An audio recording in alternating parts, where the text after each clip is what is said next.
Hi everyone, welcome back to my YouTube channel. ಈ ಥಂಡಿ ವೆದರ್ಗೆ ಬಿಸಿ ಬಿಸಿಯಾಗಿ ಖಾರವಾಗಿ ಟೇಸ್ಟಿಯಾಗಿ ಏನಾದರೂ ತಿನ್ನಬೇಕು ಅಂತ ಯಾರಿಗೆ ತಾನೇ ಆಸೆ ಆಗಲ್ಲ ಹೇಳಿ. ಇದನ್ನು ನೋಡಿ, ನೀವು ವಡೆ ಅಂತ ಅನ್ಕೋಬೇಡಿ, ಇದು ವಡೆ ಅಲ್ಲ, ಇದು corn and potato cutlet.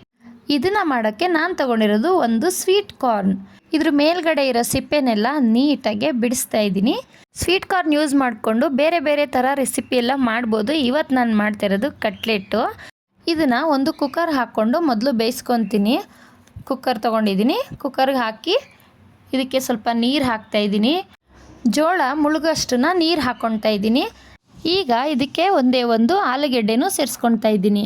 Cooker ಮುಚ್ಚಳ ಮುಚ್ಚಿ ಒಲೆ ಮೇಲೆ ಇಡ್ತಾ ಇದ್ದೀನಿ. ಮೀಡಿಯಮ್ ಫ್ಲೇಮಲ್ಲಿ 2 ವಿಷಲ್ ಬಂದರೆ ಸಾಕು. ಜೋಳ ಮತ್ತು ಆಲೂಗೆಡ್ಡೆ 2 ಬೆಂದೋಗುತ್ತೆ. ಈಗ ಆಗಿದೆ ನೋಡಿ, ಜೋಳನ ನೀಟಾಗಿ ಬಿಡಿಸ್ಕೊಳ್ತಾ ಇದ್ದೀನಿ. ಡೀಪ್ ಫ್ರೈ ಮಾಡೋರು ಜೋಳನ ಹಸಿದೇ ಹಾಕ್ಕೋಬೋದು, ಆದರೆ ನಾನು ಡೀಪ್ ಫ್ರೈ ಮಾಡಲ್ಲ. ಹೇಗೆ ಮಾಡ್ತೀನಿ ಅಂತ ತೋರಿಸ್ತೀನಿ ನೋಡಿ. ಈಗ ಇದನ್ನು ಒಂದು ಜಾರ್ಗೆ ಹಾಕ್ಕೊಂಡು ತರ್ತರಿಯಾಗಿ ರುಬ್ಕೋಬೇಕು. ತುಂಬ ನುಣ್ಣಗಾಗಂಗೆ ರುಬ್ಬಕ್ಕೆ ಹೋಗಬಾರ್ದು, ಯಾಕೆಂದರೆ ಜೋಳ ಬಾಯಿಗೆ ಸಿಗ್ತಾಯಿದ್ರೆ ಅದು ಇನ್ನೂ ಟೇಸ್ಟು ಚೆನ್ನಾಗಿರುತ್ತೆ. ನೋಡಿ, ಈ ಥರ ಪರ್ಫೆಕ್ಟಾಗಿದೆ. ಈಗ ಇದನ್ನು ಒಂದು ಪಾತ್ರೆಗೆ ಹಾಕ್ಕೊಳ್ತಾ ಇದ್ದೀನಿ. ನೆಕ್ಸ್ಟು ಆಗಲೇ ಬೇಯಿಸಿದ ಆಲೂಗೆಡ್ಡೆನ ಸಿಪ್ಪೆ ತೆಗೆದು ಇಟ್ಕೊಂಡಿದ್ದೀನಿ. ಇದನ್ನು ಕೈಯಲ್ಲೇ ಈ ಥರ ಮ್ಯಾಶ್ ಮಾಡಿ ಹಾಕ್ಕೊಳ್ತಾ ಇದ್ದೀನಿ.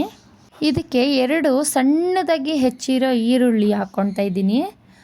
1 ಹಿಡಿಯಷ್ಟು ಕೊತ್ತಂಬರಿ ಸೊಪ್ಪು, 1 ಸ್ಪೂನಷ್ಟು ಶುಂಠಿ ಬೆಳ್ಳುಳ್ಳಿ ಪೇಸ್ಟ್, ಅರ್ಧ ಸ್ಪೂನ್ ಧನಿಯಾ ಪುಡಿ, ಅರ್ಧ ಸ್ಪೂನ್ ಮೆಣಸಿನ್ಕಾಯಿ ಪುಡಿ. ಇದು ಖಾರ ನೋಡಿ ನಿಮ್ಗೆ ಹೆಚ್ಚು ಕಡಿಮೆ ಮಾಡ್ಕೋಬೋದು. ಅರ್ಧ ಟೀ ಸ್ಪೂನ್ ಮೆಣಸು ಪುಡಿ, ಅರ್ಧ ಟೀ ಸ್ಪೂನ್ ಜೀರಿಗೆ ಪುಡಿ ಮತ್ತು ಅರ್ಧ ಟೀ ಸ್ಪೂನಷ್ಟು ಗರಂ ಮಸಾಲ ಪೌಡರ್ ಹಾಕ್ಕೊಂಡು ಈಗ ರುಚಿಗೆ ತಕ್ಕಷ್ಟು ಉಪ್ಪನ್ನ ಹಾಕ್ಕೊಳ್ತಾ ಇದ್ದೀನಿ. 2 ಟೇಬಲ್ ಸ್ಪೂನಷ್ಟು ಜೋಳದ ಹಿಟ್ಟನ್ನು ಹಾಕ್ಕೊಳ್ತಾ ಇದ್ದೀನಿ, ಕಾರ್ನ್ಫ್ಲೋರ್ನ. ಈಗ ಇದನ್ನೆಲ್ಲ ಚೆನ್ನಾಗಿ ಮಿಕ್ಸ್ ಮಾಡ್ಕೊಳ್ತಾ ಇದ್ದೀನಿ. ಇದಕ್ಕೆ ಬೇಕು ಅಂದರೆ ನೀವು ಪನ್ನೀರ್ ಕೂಡ ಸ್ಕ್ರ್ಯಾಂಬಲ್ ಮಾಡಿ ಆ್ಯಡ್ ಮಾಡ್ಕೋಬೋದು, ಮತ್ತು ಚೀಸ್ ಕೂಡ ಆ್ಯಡ್ ಮಾಡ್ಕೊಬೋದು. ಈಗ ಕಲಸಿ ಆಗಿದೆ. ಈಗ ಕೈಯಲ್ಲೇ ಇದನ್ನು ವಡೆ ಶೇಪಲ್ಲಿ ತಟ್ಕೊಂಡು ಒಂದು ಕಡೆ ಒಂದು ಪ್ಲೇಟಲ್ಲಿ ಇಟ್ಕೋತಾ ಇದ್ದೀನಿ. ಸ್ವಲ್ಪ ತೆಳ್ಳಗೆ ತಟ್ಟಬೇಕು, ತುಂಬ ಮಂದಕ್ಕಿದ್ರೆ ಒಳಗಡೆ ಎಲ್ಲ ಚೆನ್ನಾಗಿ ಬೆಂದು ಕ್ರಿಸ್ಪಿಯಾಗಿ ಬರಲ್ಲ. ನೋಡಿ, ಈಗ ಪ್ಲೇಟ್ಗೆ ಇಟ್ಕೊಂಡಿದ್ದೀನಿ.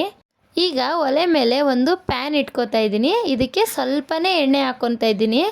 ನಿಮಗೆ ಬೇಕು ಅಂದರೆ ಡೀಪ್ ಫ್ರೈ ಮಾಡ್ಕೋಬೋದು, ಇಲ್ಲ ಏರ್ ಫ್ರೈಯರ್ ಇದ್ದರೆ ಏರ್ ಫ್ರೈನೂ ಮಾಡ್ಕೋಬೋದು. ಎಣ್ಣೆ ಚೆನ್ನಾಗಿ ಕಾದ್ಮೇಲೆ ಒಂದೊಂದನ್ನೇ ಎಣ್ಣೆ ಒಳಗಡೆ ಇಡ್ತಾಯಿದ್ದೀನಿ. ಒಂದು ಕಡೆ ಫುಲ್ಲು ಚೆನ್ನಾಗಿ ಬೆಂದ ಮೇಲೆ ಇದನ್ನು ಇನ್ನೊಂದು ಕಡೆ ಬೇಯಿಸೋಕ್ಕೆ ಫ್ಲಿಪ್ ಮಾಡ್ತಾಯಿದ್ದೀನಿ. ನೋಡಿ, ಬೇಗ ಬೆಂದೋಗುತ್ತೆ. ಆಲ್ರೆಡಿ ಜೋಳ ಮತ್ತು ಪೊಟೆಟೊ ಎಲ್ಲ ಬೆಂದಿರೋದೇನೆ, ಸೊ ಜಾಸ್ತಿ ಹೊತ್ತೇನು ಬೇಕಾಗಲ್ಲ. ನೋಡಿ, ಆಗಿದೆ ಇದು. ಈಗ ಇದನ್ನು ಸರ್ವ್ ಮಾಡ್ಕೋತಾ ಇದ್ದೀನಿ. ಇದನ್ನು ಸಾಸ್ ಜೊತೆ ಇಲ್ಲ ಚಟ್ನಿ ಜೊತೆ ತಿನ್ಬೋದು, ಸಖತ್ತಾಗಿರುತ್ತೆ. ನೋಡೋದಕ್ಕೆ ಸೇಮ್ ಕಡಲೆಬೇಳೆ ವಡೆ ಥರನೇ ಇದೆ, ಬಟ್ ಇದು ವಡೆ ಅಲ್ಲ. ವಡೆಗಿನ್ನ ತುಂಬಾ ರುಚಿಯಾಗಿರುತ್ತೆ. ನೋಡಿ, ಎಷ್ಟು ಬ್ಯೂಟಿಫುಲ್ ಆಗಿದೆ. ನೀವು ಇದನ್ನೊಂದು ಸಲ ಟ್ರೈ ಮಾಡಿ.